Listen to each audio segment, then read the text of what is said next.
education. Siguro yan na rin yung sagot sa unang question mo. Paano ko nasabi na isubstantiate ko yung sinasabi ko? I don't ever remember may platform siya na sinabi kung anong gagawin niya para sa bansang ito. Di niya sinabi ano ang gagawin natin sa food security. Wala siyang sinabi kung anong gagawin natin sa inflation na darating. Kasi alam naman natin na at the time na darating yun eh. Kasi nakikita na, na-forecast na siya. So, yan yung pagsasubstantiate ko sa sinabi mo. I don't ever remember may plataforma siya. I don't ever remember him discussing kung ano ang gagawin sa problema ngayon. Alam niyo noon, pag pumupunta ako sa 7-Eleven, expensive yan na tindahan, di ba? Ay, sorry, 7-Eleven. Pero yes, expensive sila. Kasi, ano sila, go-to. Mabilis ka makabili, nandun yung kailangan mo. 1,500 ko noon. Bili na ako ng corned beef, bili na ako ng tinapay, bili na ako ng kung ano-ano. Ngayon, ang 1,500 ko, tsokolate na lang ang mabili ko. Tsaka ice cream. Wala na ang corned beef, wala na ang tinapay. So, yes.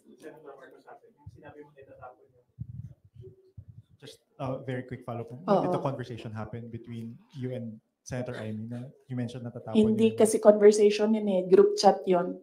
Tapos, noong banat sila ng banat, sinabihan ko na talaga siya. Sabi ko, one of these days, huhukayin ko talaga yan. Tapon ko yun sa Philippine Sea, ang tatay ninyo. Okay, so pwede tumuloy na muna tayo, ha? Kasi gutom na ako. Ma'am, Ma'am, Kelly Cordero po from Bombo Radio. Ma'am, sinabi niyo po na hindi niyo nagugustuhan po yung pamamalakad ngayon ni PBBM. Kung irarank niyo po, in a scale of 1 to 10, 10 is the highest, ilan po ang rate niyo sa performance po ni PBBM?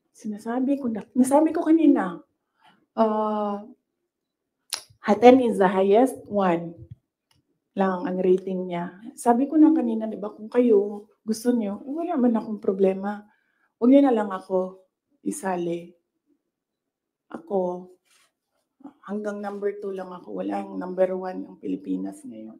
Kung meron man, ang daming number 1. Iba-ibang direksyon sila. Bonds follow-up? Ma'am, follow-up lang po. Since you mentioned na President Ferdinand Marcos, you don't remember at all him discussing with you kung ano yung platform niya when he run for the presidency. Pero kayo po ba, did you insist na parang sa part ninyo, this is what you want for the country? Yes. Yes. Running? Oo. Sa kanya or sa tao? Sa kanya po. Nung nagdi-discuss kayo na dapat po may plataforma tayo. Kasi naman, di ba, ang expectation mo, pag tumakbo yung tao, meron siyang sinasabi na gagawin niya.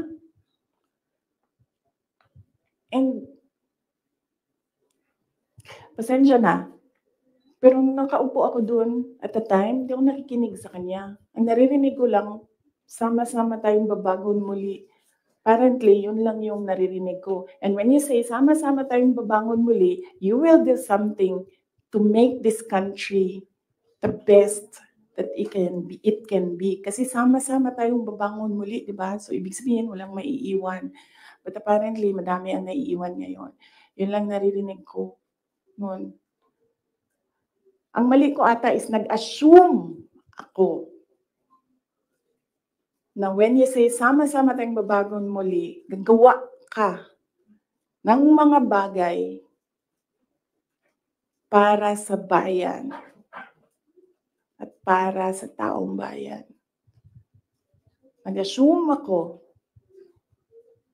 na ang gagawin niya ay mas maganda pa, mas maayos pa, mas magaling pa sa lahat ng dumaan na presidente. Sir, ako din kaganyan sa'yo. Tapusin na natin ito. Otherwise, hindi pa tayo matapos ngayon. Babalik tayo bukas, Sabado.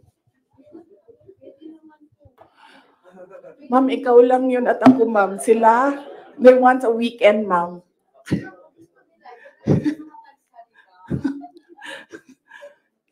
Wait lang. Sasaki, Yes, sir. yes, sir. Yes, sir. Yes. Balikan ko lang po yung sa political reconciliation kuno ni President Marcos pati ni dating former Vice President Leni Robredo. Hingin ko na lang po siguro yung assessment nyo na bilang, ayun nga po, tumakbo kayo kasi ginamit kayo para manalo laban kay Leni kasi nga natatalo na raw sila. So sa tingin nyo, bakit po kaya ngayon nakikipagkita? Bakit ngayon nagkakaroon ng movement towards political reconciliation habang nag-aaway kayo? Oh! Sabi, di ba, sinabi ko na yan ng budget hearing, ako na lang man isa na iiwan dito. Ako na lang isa na iwan dito. Nagsama-sama na ang mga dayuhan, huwag niyo akong tanungin about foreign policy. Mga dayuhan, mga NPA, mga smuggler, mga drug addict, ang mga yellow, liberal, at sino yung isa? Administration.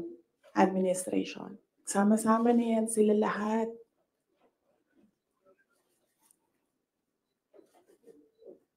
Ako lang na naiwan dito sa kaya nga ito lang ang lamesa natin. Oh. Kasi ako lang mag-isa na. For what? I think, di sila ganahan siguro sa kuha, tingalig di sila ganahan sa kuha. Nga na maginong mga insecure.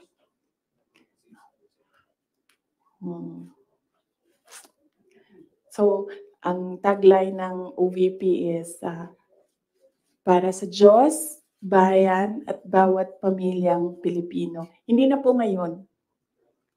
Starting today, ang tagline ng OVP is drag me to hell.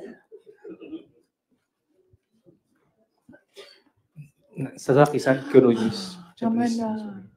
Tutuloy ko pa yung aking May pupunta pa tayo kay Martin Romualdez. After this, let's allow the Vice President to speak again. Oh, Sasaki, sir. yes, sir.